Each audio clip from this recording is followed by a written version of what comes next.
क्या आप वाकई में मानते हैं कि इस संसार को कोई चला नहीं रहा? क्या आपको लगता है कि ये सब यूं ही घट रहा है, बिना किसी शक्ति के, बिना किसी कारण के?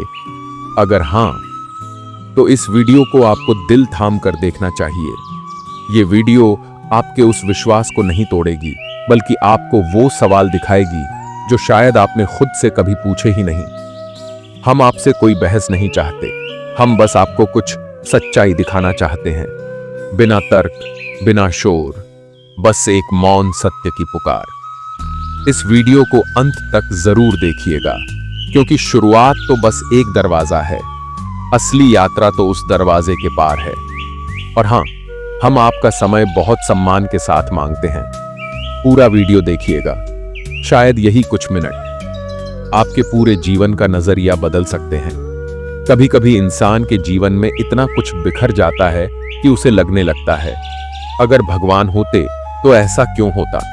कोई कहता है, मैंने बहुत पूजा की, लेकिन मेरी मां फिर भी चली गई। कोई कहता है, मैंने हर व्रत किया, फिर भी मेरी नौकरी नहीं लगी। और किसी ने तो बस यही मान लिया कि यह संसार ही एक दुर्घटना है, सब कुछ केवल संयोग है। कोई ईश्वर नहीं, कोई विधान नहीं, कोई न्याय नहीं। पर क्या सच में ऐसा है? क्या आपने कभी रात के सन्नाटे में अपने भीतर झांक कर देखा है, उस खामोशी में जहां न तर्क होते हैं, न शब्द, केवल एहसास होता है? क्या वहां कोई नहीं होता? नहीं, वहां कोई होता है, पर हम उसे पहचानना नहीं चाहते, क्योंकि ईश्वर को मानना आसान नहीं है। उससे सवाल करना, उसे नकारना कहीं ज्यादा सरल है। एक बार एक बहुत ही समझदार व्यक्ति ने कहा था, जो भगवान को नहीं मानते वो सिर्फ दुखों से नहीं टूटा होता, वो भीतर से खो चुका होता है। ऐसे ही एक युवक की कहानी है जिसका नाम था राघव। पढ़ा लिखा, आधुनिक, तार्किक। वो भगवान में विश्वास नहीं करता था। उसका कहना था कि भगवान सिर्फ डर पैदा करने के लिए बनाए गए एक विचार हैं। जब कोई काम नहीं होता तो लोग कह देते हैं, ईश्वर की मर्जी। वो हमेशा हंसता था उन लोगों पर जो मंदिरों में जाकर दीपक जलाते थे। कहता था, इससे क्या होगा? भगवान अगर होते तो किसी भूखे को कभी नींद नहीं आती। लेकिन एक दिन उसकी जिंदगी ने करवट ली।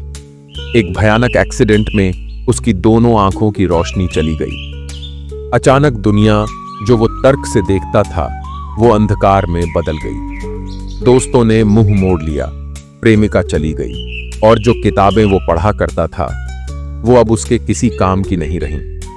डॉक्टर ने कहा, अब कुछ नहीं हो सकता। अंधेरे में बैठा वो राघव अब हर रोज अपनी मां से सुनता था, बेटा, भगवान से प्रार्थना कर, कुछ तो चमत्कार होगा।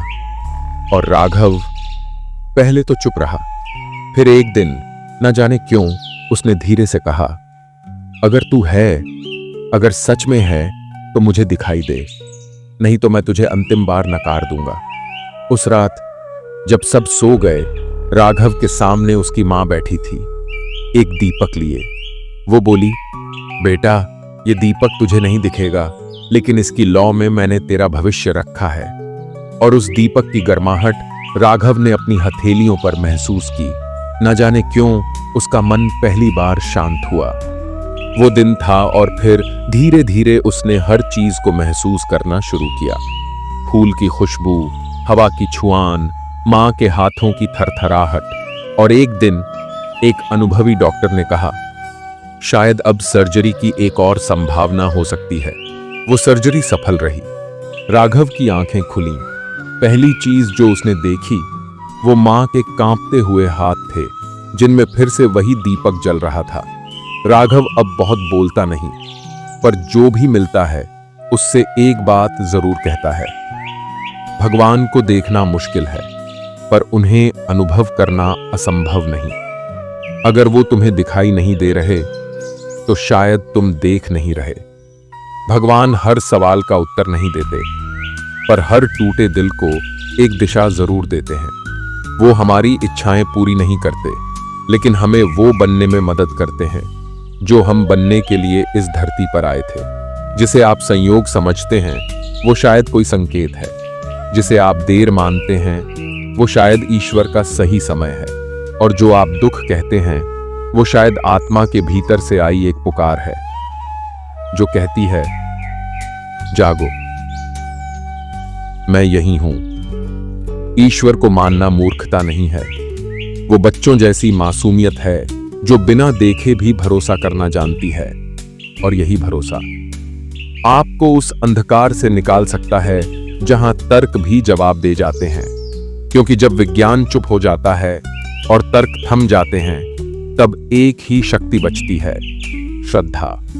महाभारत में एक पात्र है कर्ण, एक योद्धा, एक दानी, एक न्यायप्रिय राजा। लेकिन जीवन भर एक बात उसे भीतर से कचोटती रही, क्यों मुझे मेरा सत्य नहीं बताया गया? क्यों मैं उस मां का बेटा कहलाया जिसने मुझे जन्म देकर त्याग दिया? कर्ण के भीतर प्रश्नों का ज्वालामुखी था, और इन प्रश्नों में उसने ईश्वर को भी कई बार कटघरे में खड़ा किया।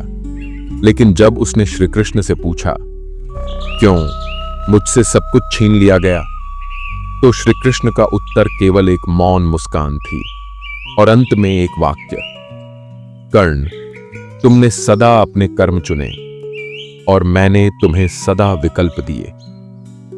यही ईश्वर का तरीका है। वह जबरदस्ती नहीं करता, वह जीवन देता है और फिर हमें सौंप देता है निर्णय करने का अधिकार। और जब हम अपने निर्णयों से टूटते हैं तो हम कहते हैं ईश्वर नहीं है। पर सच ये है कि हमने कभी श्रद्धा से पुकारा ही नहीं।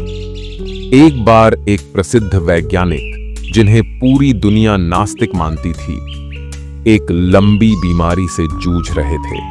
आईसीयू में भर्ती, मशीनों पर जीवन टिके हुए। एक रात उन्होंने अपनी आंखें खोलीं और बोले, अगर कोई ऊपर है तो मुझे बस एक संकेत चाहिए, बस इतना कि तू है। और उसी समय अस्पताल के उस शांत कमरे में एक नर्स आई जो खुद बहुत धार्मिक थी। उसने आते ही कहा, सर, आपको डरने की जरूरत नहीं, ईश्वर सब देख रहा है, वो आपके साथ है। वैज्ञानिक के चेहरे पर आंसू बहने लगे। वो बोले, आज तक मैंने सिर्फ विज्ञान देखा, पर आज मैंने पहली बार ईश्वर को महसूस किया। ईश्वर कोई चमत्कार नहीं करता, वो हमें सिर्फ मौन में उत्तर देता है। भगवान कोई मूर्ति नहीं, कोई परंपरा नहीं, वो तो चेतना है जो हर जीव में, हर स्पंदन में छिपी है। जब कोई बच्चा पहली बार मां कहता है, वहां भगवान है। जब एक सैनिक देश के लिए जान देता है, वहां भगवान है। जब कोई भूखा व्यक्ति रोटी खाकर मुस्कुराता है, वहां भी भगवान है। और जब आप अंधेरे में रोते हुए कहते हैं, अब कोई रास्ता नहीं बचा, और फिर अगले ही दिन कुछ ऐसा घटता है जो आप समझ नहीं पाते, तो समझिए वहां भगवान था। हमारा दुर्भाग्य ये नहीं कि हम भगवान को नहीं देखते, हमारा दुख ये है कि जब वो दिखता है हम उसे संयोग कहकर टाल देते हैं। क्या आपने कभी सोचा है, श्री कृष्ण ने कभी किसी को चमत्कार दिखाकर भक्त नहीं बनाया। उन्होंने अर्जुन को भी युद्ध में जाने से नहीं रोका। उन्होंने द्रौपदी को भी सिर्फ तब बचाया जब वो पूर्ण समर्पण कर चुकी थी। वो केवल तब आते हैं जब आत्मा पुकारती है, और जब आत्मा पुकारती है तब तर्क नहीं रहते, तब बस विश्वास होता है। वो विश्वास जो आंखें बंद करके भी देखता है, वो विश्वास जो जवाब नहीं मांगता, बस कहता है जो हो रहा है उसी में मेरी भलाई है। एक बार एक व्यक्ति ने श्री कृष्ण से पूछा, भगवान, आप उन लोगों को भी बचाते हो जो आपको नहीं मानते? श्री कृष्ण मुस्कुराए और बोले, मैं सूरज हूं, मेरा काम है उजाला देना। कौन आंखें मूंद ले, ये मेरा काम नहीं। तो यदि आप भगवान को नहीं मानते, कोई बात नहीं, पर कभी एक पल आंखें बंद करके यह तो पूछिए, अगर तू है तो मुझे महसूस करवा। और फिर देखिए, जवाब तर्क में नहीं मिलेगा, वो भीतर से उठेगा, शायद आंसू के रूप में, शायद एक राहत के सांस में। या शायद किसी अनजान मुसाफिर की बातों में जो आपके सवाल का जवाब लिए आया हो, क्योंकि ईश्वर किताबों में नहीं, अनुभव में छिपा है। और अनुभव तर्क की नहीं, आत्मा की भाषा समझता है। आप इस वीडियो को देख रहे हैं, यह भी कोई संयोग नहीं, शायद ये वो दरवाजा है जिसे ईश्वर ने आपके लिए खोल दिया है। बस अब आपको उस ओर चलना है, शांति की ओर, प्रकाश की ओर, स्वयं की ओर।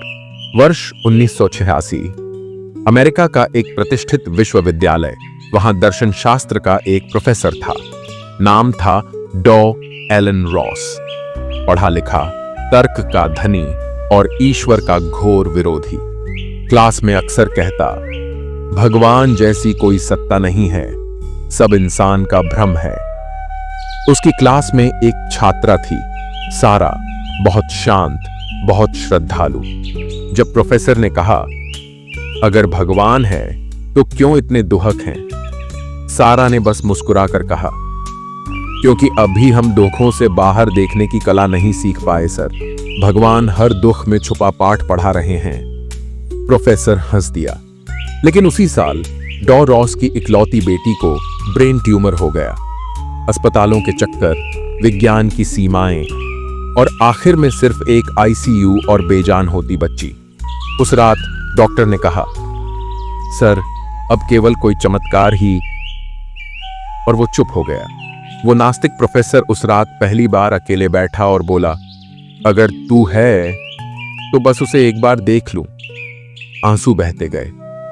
कुछ देर बाद बेटी की नर्स आई, वही सारा। उसने देखा प्रोफेसर टूट चुका था।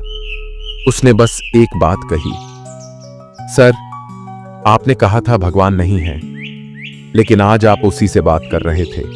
आपके भीतर जो चाह थी, जो ममता थी, जो उम्मीद थी, वही भगवान है। आप उसे तर्क से नहीं, प्रेम से समझ पाएंगे। डॉ रॉस ने उस रात पहली बार सुन लिया, खुद के भीतर किसी और की आवाज। बेटी नहीं बची, लेकिन अगली क्लास में जब वह लौटा तो उसने बोर्ड पर एक ही वाक्य लिखा, I met God in the darkness of my own disbelief. मैंने ईश्वर को अपनी अविश्वास की अंधेरी रात में पाया। वो प्रोफेसर जिसने कभी भगवान का मजाक उड़ाया था, अब शांति की कक्षा लेने लगा, क्योंकि अब वो जान चुका था, ईश्वर कोई बाहर की शक्ति नहीं, बल्कि भीतर की एक मौन उपस्थिति है, जो तब बोलती है जब हम पूरी तरह चुप हो जाते हैं।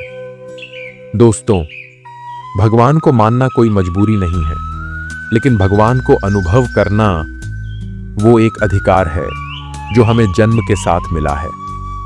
कभी ये अनुभव एक मां की गोद में छुपा होता है, कभी पिता के कठोर चेहरे के पीछे, कभी अपने ही भीतर किसी टूटते हुए पल में। आज आप जो भी हों, आस्तिक या नास्तिक, संशयी या श्रद्धालु, बस एक बार उस मौन को सुनिए, जहां कोई शोर नहीं, कोई तर्क नहीं, बस एक अनुभव है जो कहता है, तुम अकेले नहीं हो, मैं हूं। श्री कृष्ण ने गीता में कहा था, य एनम वेत्ति हंतारम यश्चैनम मन्यते हतम उभौ तौ न विजानीतो नायम हंति न हन्यते।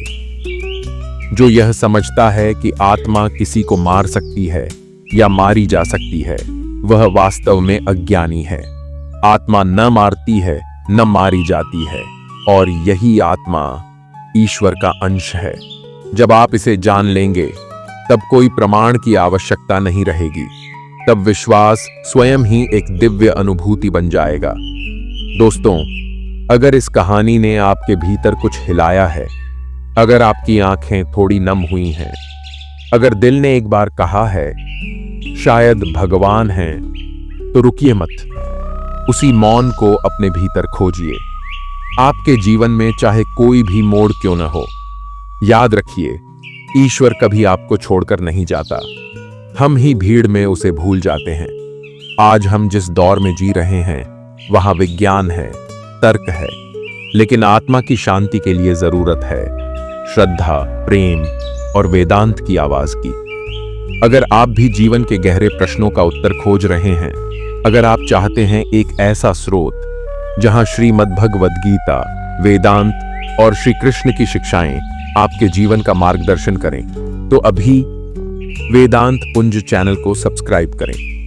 यह सिर्फ एक YouTube चैनल नहीं, यह एक आध्यात्मिक यात्रा है जहां हर वीडियो, हर शब्द आपको स्वयं से मिलवाने आया है। वीडियो को शेयर करें ताकि जो आज भी ईश्वर से दूर हैं, उन्हें भी वो आवाज सुनाई दे जो कभी अर्जुन को कुरुक्षेत्र में सुनाई दी थी और जो आज भी हमारे भीतर गूंज रही है। जय श्री कृष्ण, जय सनातन धर्म। वेदांत पुंज से जुड़े रहें, क्योंकि यह कोई धर्म का प्रचार नहीं, यह आत्मा की पुकार है।